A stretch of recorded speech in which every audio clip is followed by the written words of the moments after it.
ملاقات ہوتی ہے آپ سے ایک مختصر سے وقفے کے بعد۔ میں فاطمہ ہوں اور یہ میرا حسین ہے۔ خوش آمدید ایک بار پھر آپ کی خدمت میں حاضر ہیں پے کرے صبر و رضا نشریات کے ساتھ، جو آپ دیکھ رہے ہیں ٹی وی 1 سے، اور موجود ہیں ہمارے ساتھ 4 معزز مہمانان گرامی۔ تعارف کی طرف چلتا ہوں، میرے ساتھ موجود ہیں آپ کے ہمارے ہم سب کے محترم حضرت علامہ مفتی غلام دستگیر صاحب، آپ کو السلام علیکم۔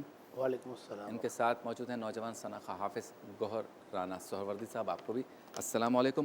اور بائیں ہاتھ پہ موجود ہیں ہمارے بہت ہی پیارے بہت ہی محترم حضرت علامہ سید سعید رضا زیدی صاحب، آپ کو بھی السلام علیکم۔ اور ان کے ساتھ موجود ہیں ممتاز عالم دین حضرت علامہ مفتی ذوالفقار شاہ گیلانی صاحب، آپ کو بھی السلام علیکم۔ وعلیکم السلام۔ بہت شکریہ آپ چاروں معزز مہمانان گرامی کا۔ جیسا کہ میں نے ابتداً عرض کیا کہ پہلے ہم اس بات پر گفتگو کرتے ہیں کہ ماہ محرم الحرام کی فضیلت کیا ہے، اور واقعہ کربلا کے علاوہ اور کون سے واقعات اس مہینے میں ظہور پذیر ہوئے۔ جی مفتی صاحب۔ بسم اللہ الرحمن الرحیم، اہدنا الصراط المستقیم، صدق اللہ العظیم۔ بہت شکریہ شبیر بھائی، آپ نے یہ ٹرانسمیشن سجائی۔ اللہ پاک اس صحیح کو اپنی بارگاہ میں قبول مقبول فرمائے۔ آمین۔ محرم شریف کا مہینہ یہ عام مہینوں کی طرح نہیں ہے، بلکہ قرآن پاک میں اس کی شان اور عظمت کو بیان کیا گیا۔ اللہ رب العالمین نے فرمایا ان عدت الشہور عند اللہ 12 شہرا، کہ اللہ کے نزدیک مہینوں کی تعداد وہ 12 ہے۔ آگے فرمایا منہا 4 حرم، اور ان 12 مہینوں میں سے 4 مہینے حرمت والے ہیں۔ صحیح۔ یعنی حرمت سے مراد محترم، قابل احترام، اللہ کے نزدیک جن کی شان اور عظمت بہت بلند و بالا ہے۔ صحیح۔ وہ 4 مہینے کون سے ہیں؟ پہلا مہینہ رجب کا، اور 3 مہینے متواتر ہیں، ذی قعدہ، ذی الحجہ اور محرم۔ واہ واہ۔ اسی طرح قرآن مجید فرقان حمید میں سورہ فجر میں اللہ رب العالمین نے فرمایا والفجر ولیال عشر۔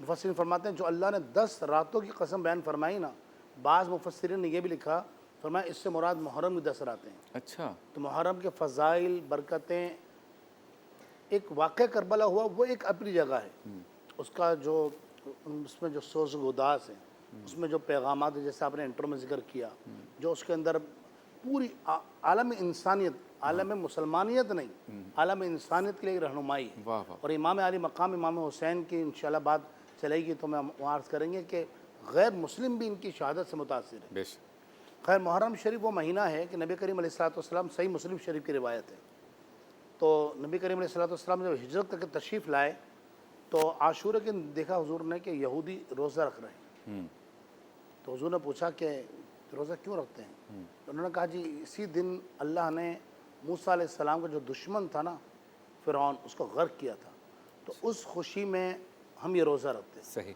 نبی کریم علیہ السلام نے فرمایا چونکہ ہم تم سے زیادہ قریب ہیں موسیٰ علیہ السلام کے، ہم بھی روزہ رکھیں گے۔ تو بعض صحابہ نے، دوسری بات کے اندر آتا ہے، بعض صحابہ نے کہا یا رسول اللہ یہ تو پھر یہودی بھی رکھتے ہیں اور ہم بھی رکھتے ہیں اور وہ تانا ہمیں دیں گے۔ حضور نے فرمایا ہم چونکہ زیادہ قریب ہیں، وہ ایک رکھتے ہیں، ہم 2 رکھیں گے۔ تو محرم شریف کا مہینہ وہ مہینہ ہے کہ جس کے اندر وظائف پڑھے جاتے ہیں، جس کے اندر عبادت کی جاتی ہے۔ بعض وظائف علماء سے اور بزرگوں سے منقول ہیں۔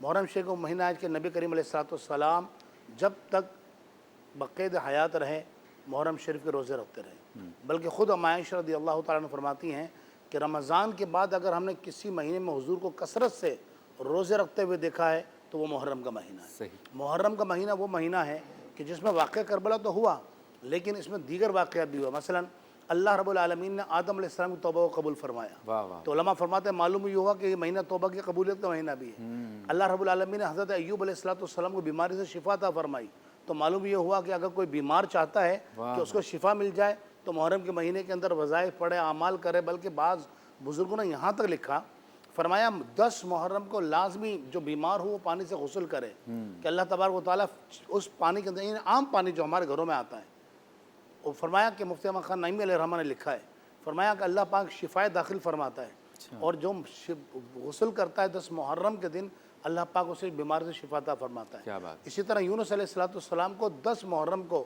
مچھلی کی پیٹ سے رہائی ملی، تو جو چاہتا ہے کہ غم سے اس کو نجات ملے تو حضرت یونس علیہ السلام کے صدقہ اور طفیل اس کو وہ دعا کرے، اللہ کی بارگاہ میں التجا کرے۔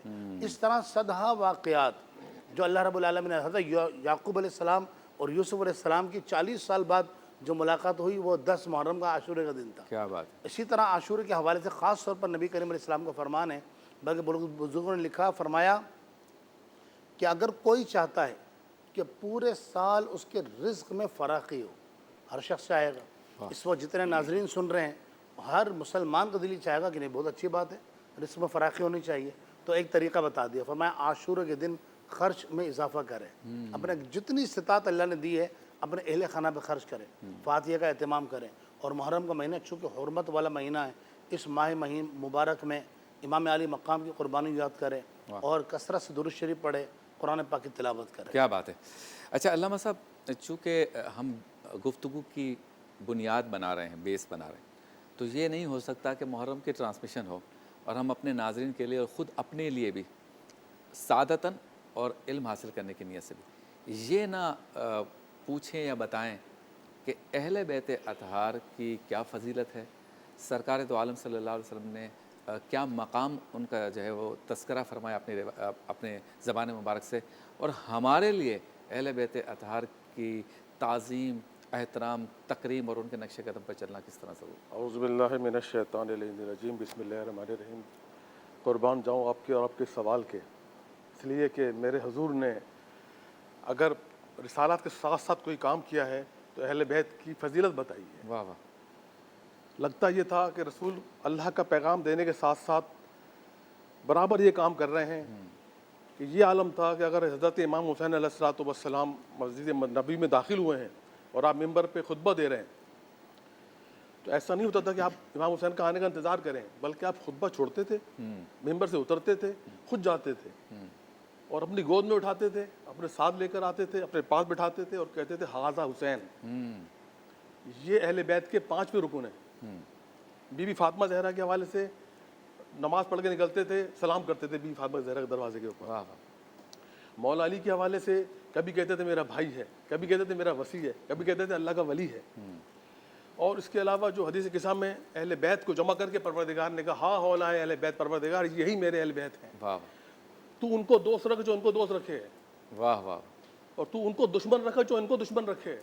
اب جو اللہ سے دشمنی کرے گا دنیا اور آخرت میں پا سکتا ہے.